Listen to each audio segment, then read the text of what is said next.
Hello everyone, स्वागत है आपका हमारे एक और इन्फॉर्मेटिव वीडियो जिसमें हम क्लियर करने जा रहे हैं टाउस मैट्रिक्स को।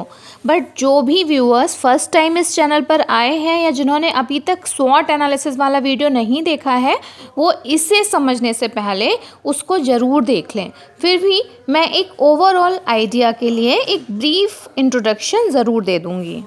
टाउस मैट्रिक्स एक एक्रोनिम है threats, opportunity, weakness and strength का।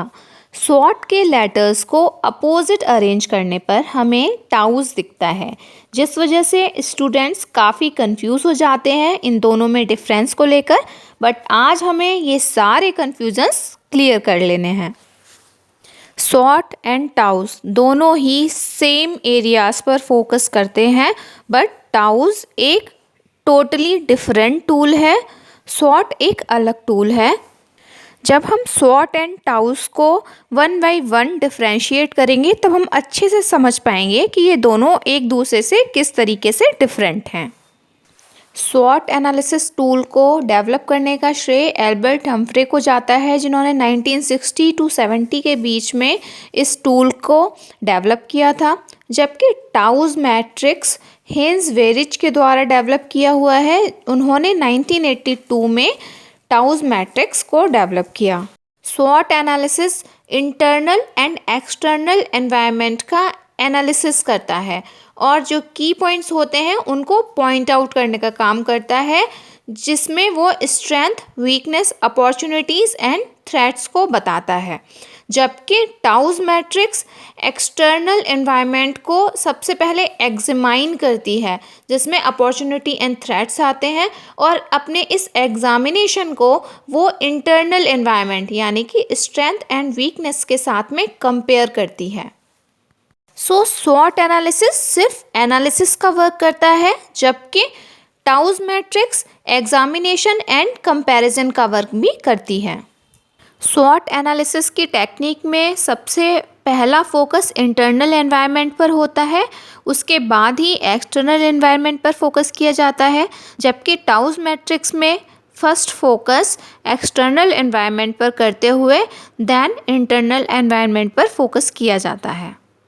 स्वॉट एनालिसिस एक प्लानिंग टूल है, जबकि टाउस मैट्रिक्स एक एक्शन टूल है।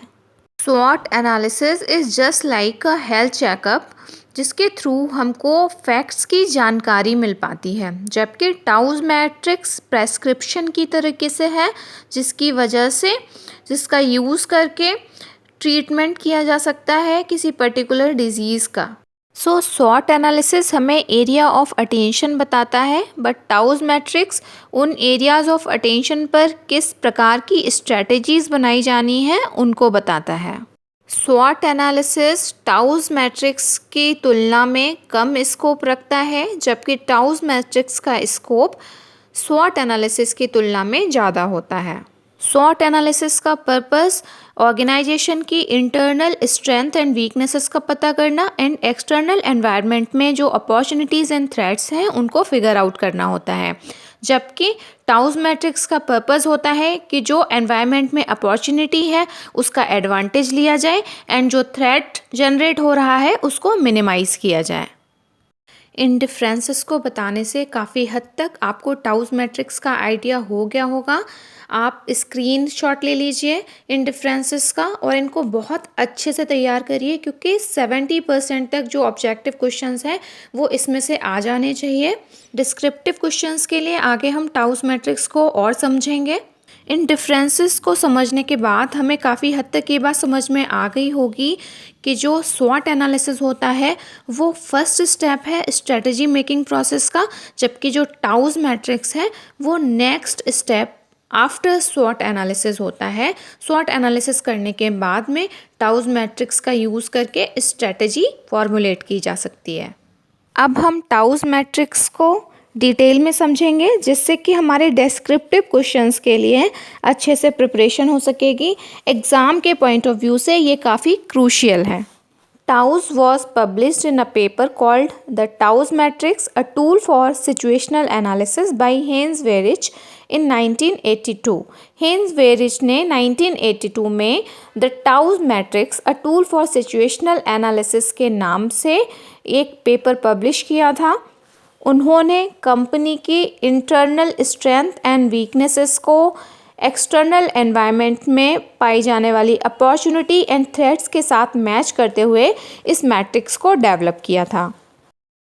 The incremental benefit of the TOWS matrix lies in systematically identifying relationship between internal and external factors. यानी TOWS matrix स्वॉट analysis की तुलना में इंक्रीमेंटल बेनिफिट प्रोवाइड करती है। किस तरीके से?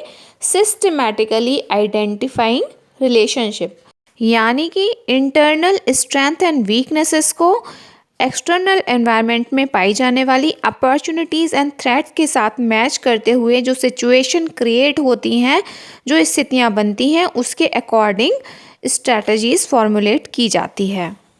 टाउस मैट्रिक्स का यूज़ करके किस तरीके से रिलेशनशिप आइडेंटिफाई की जाती है इंटरनल एंड एक्सटर्नल फैक्टर्स में, आइए उसको हम डिटेल में समझते हैं। एक्सटर्नल एनवायरनमेंट में जनरेट होने वाली अपॉर्चुनिटी अगर कंपनी की स्ट्रेंथ से मैच कर रही होती है, ऐसे केस में एसओ स्ट्रैटेजी को फॉलो किया जाता है। एसओ स्ट्रैटेजी को मैक्सी स्ट्रैटेजीज भी कहते हैं, यानी कि अपनी स्ट्रेंथ का मैक्सिमम यूज़ करते हुए अपॉर्चुनिटीज़ का मैक्सिमम एडवांटेज लेना। एसओ स्ट्रैटेजी एक एग्रेसिव स्ट्रैटेजी है जिसमें कंपनीज अपनी स्ट्रेंथ का एग्रेसिवली यूज़ करते हुए एनवायरनमेंट में जनरेट होने वाली अपॉर्चुनिटीज़ को एग्रेसिवली ग्रैब करना चाहती हैं। एसओ स्ट्रैटेजीज़ को समझने के बाद अब हम एसटी स्ट्रैटेजीज़ को समझते हैं। जब एनवायरनमेंट में जनरेट होने वाले थ्रेट्स कंपनी की स्ट्रेंथ से मैच कर रहे होते हैं, ऐसे केस में एसटी स्ट्रैटेजीज़ का यूज़ किया जाता है। यानी कि एनवायरनमेंट में जो थ्रेट जनरेट हो रहा है, कंपनी उस थ्रेट से कोप अप करने में कैपेबल है, उसमें वो स्ट्रेंथफुल है। सेम एरियाज़ जिसमें थ्रेट उत्पन्न होने वाला है या दिख रहा है, सेम एरियाज़ में कंपनी ऑलरेडी स्ट्रेंथफुल है। ऐसे केस में कंपनीज मैक्सी मिनी स्ट्रैटेजीज़ का यूज़ करती हैं, यानी अपनी स्ट्रेंथ का मैक्सिमम यूज़ करते हुए वो कोशिश करती हैं कि थ्रेट्स को मिनिमाइज़ किया जाए। ये एक कंजर्वेटिव स्ट्रैटेजी होती है। नेक्स्ट अब हम बात करते हैं WO स्ट्रैटेजीज़ की। ये स्ट्रैटेजी उस समय बनाई जाती हैं जब एनवायरनमेंट से जनरेट होने वाली अपॉर्चुनिटी कंपनी की वीकनेस से मैच कर रही हो, यानी कि एनवायरनमेंट में जो अपॉर्चुनिटी दिखाई दे रही है उस एरिया में अगर कंपनी वीक है, ऐसे केस में उसको WO स्ट्रैटेजीज़ को फॉलो करना चाहिए, यानी मिनी मैक्सी स्ट्रैटेजीज़ का यूज़ करना चाहिए। इसका मतलब होता है कि आप अपनी वीकनेसेस को मिनिमाइज़ करने की कोशिश करते हैं जिससे कि आप अपॉर्चुनिटीज़ का एडवांटेज ले पाएँ। WO स्ट्रैटेजीज़ कॉम्पिटिटिव स्ट्रैटेजीज़ भी कहलाती हैं। अब हम बात करते हैं WT स्ट्रैटेजी की। जब एनवायरनमेंट में जनरेट होने वाला थ्रेट ऐसा हो जिसमें कंपनी ऑलरेडी वीक है, ऐसे केस में कंपनी को WT स्ट्रैटेजीज़ को फॉलो करना होता है, यानी कि मिनी स्ट्रैटेजी को फॉलो करना होता है।